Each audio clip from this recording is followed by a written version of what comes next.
I'd like to assure you that the right person will love the real you. And there's a point you get to when you're ready to trust this. So in this video, I'm going to show you why you don't need to try so hard in relationships and how being the real you, warts and all, is actually what creates genuine connection. It can be easy to almost, without realizing it, like accidentally on purpose, try to be someone you think could be more lovable or appealing to a current or new partner. Recently, I made a video about feeling like you need to be the strong one or perfect or have your life sorted out before entering a relationship, especially for people who find it difficult to relax and receive after being the rock for everyone else or being so capable for so long. But when you know you don't need to have your guard up, it's not that you suddenly stop being capable or aware or emotionally intelligent. It's more that you stop wanting to manage the entire dynamic just to keep things feeling okay or to prevent the other person from judging you or misunderstanding you or worse still, pulling away. That's a quiet fear. And that usually leads to something quite interesting. Because if you and I are really honest with each other, most people who are very self-aware in relationships aren't actually just showing up as themselves all the time. They're often editing themselves, slightly adjusting, smoothing things over because they've learned that this is what keeps connection working. Now get this, they didn't learn it from other relationships. They actually are more likely to have learned it from earlier family dynamics, from childhood, from being innocently and unconsciously conditioned around what was acceptable, what was appropriate, or what was safe, like emotionally safe. And this might look like being more upbeat than you actually feel. It could look like choosing words carefully so that nothing lands in the wrong way. It might look like not fully saying what you mean, just so you don't disrupt the energy between you and someone else. And sometimes it can feel like treading on eggshells without even realizing that you're doing it. And over time, this builds up a stress. It's like a tension that becomes exhausting. And it's not fun to be in relationships like that.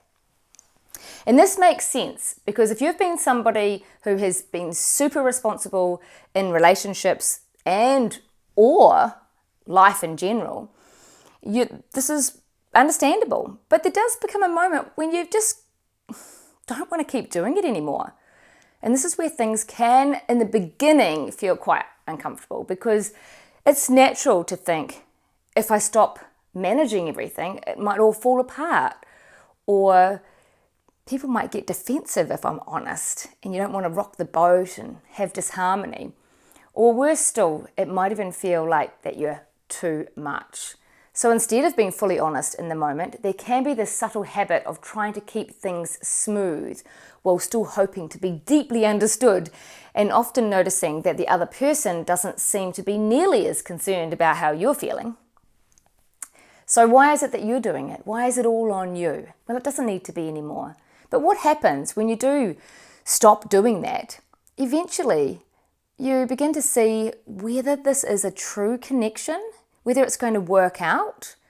Because if it can work out without all this extra effort, without you being the polished version of yourself, the managed version, you can just be you, then that's it. You know you've got the one. And I think this is where a lot of people feel surprised because when you stop over-functioning in a relationship, things become clearer quite quickly. Not everybody wants to know that though. Some people are just wanting to have that partner no matter who they are. It's about becoming more honest while also becoming more self-responsible at the same time. It's about being able to say what you genuinely feel in the moment, even if it's not packaged perfectly, and trusting that the right connection can hold that. And isn't that better long term for a wonderful relationship that could last for years and years? Otherwise, it's just fake. And if it can't be the one, it's not a rejection. It's just not your best connection.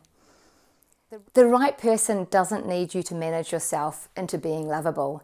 They don't need the overly adjusted, overly careful, overly accommodating version of you that's constantly trying to keep everything feeling good. they actually deserve the real you. You are lovable just as you are.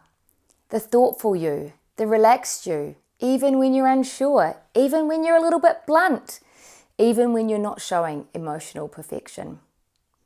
And I say this as someone who has absolutely been in seasons of life where I thought being good in relationships meant being easy to be around all the time. Very composed, very understanding, very accommodating, not out of love itself, but out of managing my way through love.